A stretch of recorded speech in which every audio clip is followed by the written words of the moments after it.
Pada suatu siang yang cerah di tahun 2018, tanah di bawah kota Palu tiba-tiba berguncang hebat. Bangunan-bangunan bergoyang, tanah retak, dan kepanikan menyelimuti warga.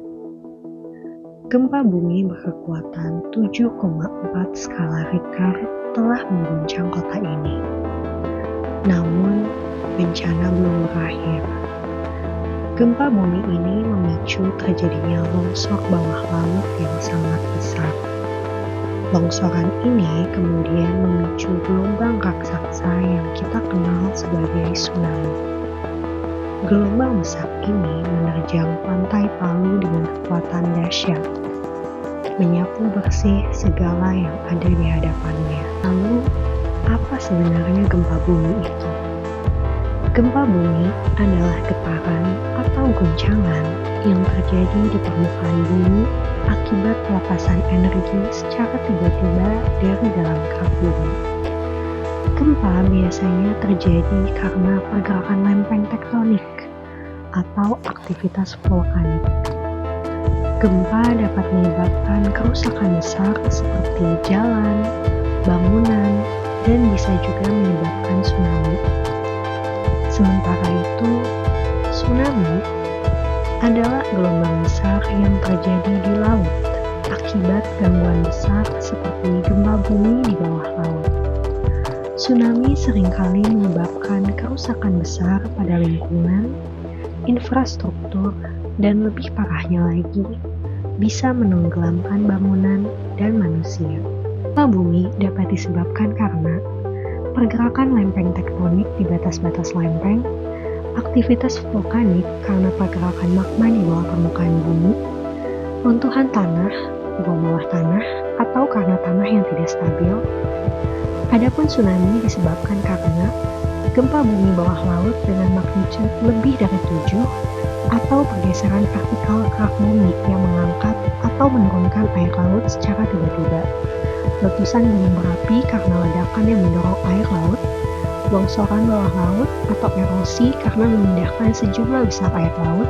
Lalu, apa saja tanda-tanda terjadinya gempa bumi dan tsunami? Gempa bumi ditandai dengan perilaku hewan yang tidak biasa, seperti terlihat gelisah, melarikan diri, atau mengeluarkan bunyi yang aneh. Selain itu, getaran yang kuat di mana bumi terasa seperti bergoyang. Terdengar suara gemuruh dari dalam tanah dan retakan atau perubahan bentuk tanah. Adapun tsunami ditandai dengan surutnya air laut secara tiba-tiba, terdengar suara gemuruh dari laut, dan perubahan warna air laut menjadi keruh atau kecoklatan karena sedimen. Untuk menghadapi ancaman bencana sebesar ini, dibutuhkan kerjasama dari semua pihak.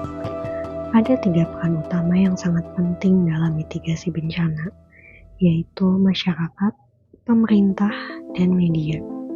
Masyarakat adalah garda terdepan dalam menghadapi bencana. Mereka yang paling merasakan dampak langsung dari bencana.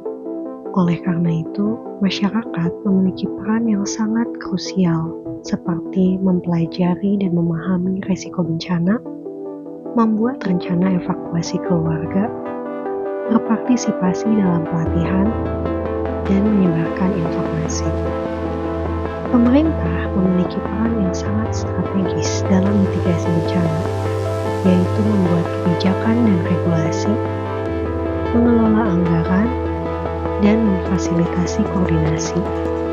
Adapun media memiliki peran yang sangat penting dalam menyebarkan informasi terkait bencana, yaitu memberikan informasi yang akurat dan cepat, meningkatkan kesadaran masyarakat, dan memfasilitasi komunikasi. Ketiga peran ini saling melengkapi dan mendukung. Masyarakat adalah ujung tombak dalam menghadapi bencana. Pemerintah berperan sebagai fasilitator dan regulator, sedangkan media berperan sebagai penyebar informasi.